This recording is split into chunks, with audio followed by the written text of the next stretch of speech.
Olá, educadores! Sejam bem-vindos e bem-vindas a mais uma etapa da nossa trilha formativa. Eu me chamo Tatiana Lemos e acompanho vocês nesse percurso. Bom, agora nós vamos falar sobre o ler e o desenvolvimento do pensamento crítico. Essa é uma grande novidade do ano, mas antes eu queria contar um pouco mais sobre o nosso racional. Tem uma primeira pergunta que nós precisamos fazer para pensar no uso da plataforma de forma intencional, inclusive pensando na conexão com os nossos estudantes, é o que significa ler na era digital. Bom, a leitura mudou muito nos últimos anos e talvez a gente precise recorrer ao tempo histórico para isso. Se formos pensar na evolução da leitura e dos dispositivos de leitura que são utilizados em cada momento histórico, nós vamos perceber uma evolução. No período medieval, nós tínhamos uma valorização da leitura oral, a leitura como compartilhamento. Ela é quase um momento de fortalecimento da interação coletiva. Então, nesse momento, compartilhar e falar, declamar o que se lia, era super importante. Quando chegamos no século XVIII, esse paradigma muda e nós passamos a ter uma valorização do leitor concentrado, aquela leitura como introspecção. Ela é quase um encontro entre você e os livros e ele é muito individual. Por isso, Marcel Proust destaca a importância da leitura como uma conexão profunda de cada indivíduo com o texto. Agora, quando pensamos no leitor do século XXI, quem é esse leitor? Qual é a definição que nós podemos dar? Talvez a melhor delas seja de que o leitor do século XXI é um leitor navegador. A evolução dos dispositivos e dos meios de se realizar a leitura vai fazer com que a gente tenha uma valorização da leitura hipertextual. Então, no século XXI, a leitura ocorre muitas vezes de formas não lineares. Nós temos hiperlinks, saltos, buscamos novos títulos.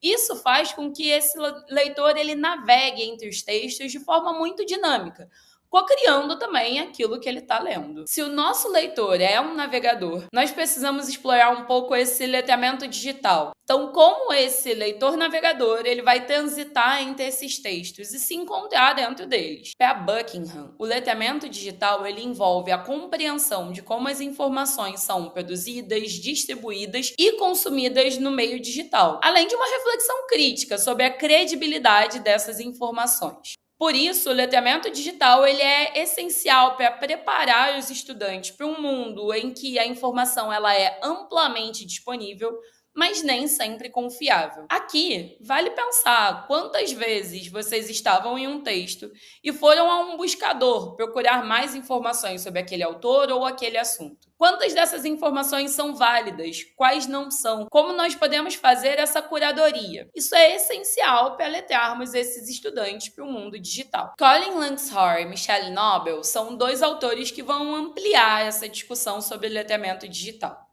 Eles vão argumentar que as práticas de letramento elas evoluíram com a ascensão das tecnologias digitais. Por isso, nós precisamos reconhecer essas mudanças na forma como as pessoas leem e escrevem no mundo digital. Para os autores, o letramento digital não é só o consumo passivo das informações, mas também a forma ativa e criativa com que lidamos com essas informações que chegam a nós dentro dos ambientes digitais, sempre nos engajando e colaborando com essas informações. Para os autores, é importante o reconhecimento dos novos letramentos. Nós temos novas formas de lidar com esse universo. E dentro desses novos letramentos, eles destacam duas grandes características. A primeira delas é a multimodalidade. Os textos digitais, eles não são compostos apenas por palavras escritas. Eles também combinam imagens, sons, vídeos, hiperlinks, e eles exigem uma habilidade diferente para interpretar essas informações e também para navegar por elas de forma integrada. Além da multimodalidade, os autores entendem que no mundo digital, a interatividade é uma característica essencial dos novos letramentos. Nesse universo, os leitores e escritores de ambientes digitais são muitas vezes coautores do que é consumido e do que é disseminado. Eles participam em redes sociais, fóruns, comentários, atribuindo novos sentidos àquele texto inicial. Para finalizar, Roxane Rojo traz um dos aspectos essenciais desse universo digital e do multiletramento. A autora argumenta que é importante reconhecer que esses estudantes eles interagem com a tecnologia de maneiras que variam de acordo com os seus contextos sociais e culturais. Por isso, navegar pelo universo digital não vai ser exatamente igual para todas as pessoas. E nós precisamos reconhecer isso dentro do nosso processo de ensino e aprendizagem. Nesse contexto, a grande novidade do ano da Árvore é o ler. Mais do que livros, múltiplas experiências de leitura. O nosso objetivo é fomentar o letramento digital através de uma plataforma segura, com conteúdos curados, longe de fake news, que permitam aos estudantes o exercício dessas habilidades do mundo digital, para que eles se preparem cada vez mais para o mundo real. Dentro do ler, o nosso compromisso é o desenvolvimento do pensamento crítico dos nossos estudantes. Para isso, nós contamos não só com os títulos literários, mas também com notícias produzidas pelo time da Árvore e em parceria com o Jornal Nexo, e revistas e jornais do mundo inteiro. A navegação por esses conteúdos não é linear.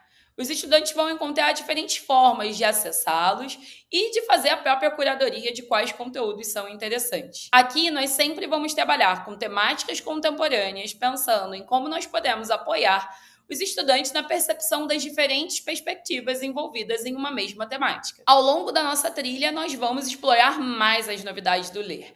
Mas aqui eu trago uma dica extra para vocês. Se vocês quiserem se aprofundar na temática do letramento digital, nós temos esse livro organizado pela Ana Elisa Ribeiro, que está disponível na plataforma. É só ler o QR Code ou acessar o link na própria trilha formativa. Para finalizar esse primeiro momento, nós terminamos com um questionamento importante. Como nós podemos ajudar os nossos alunos a navegar no mundo digital de forma crítica e responsável? Esse é o compromisso do Ler e é o que eu vou mostrar na sequência da nossa trilha formativa. Vejo vocês por lá!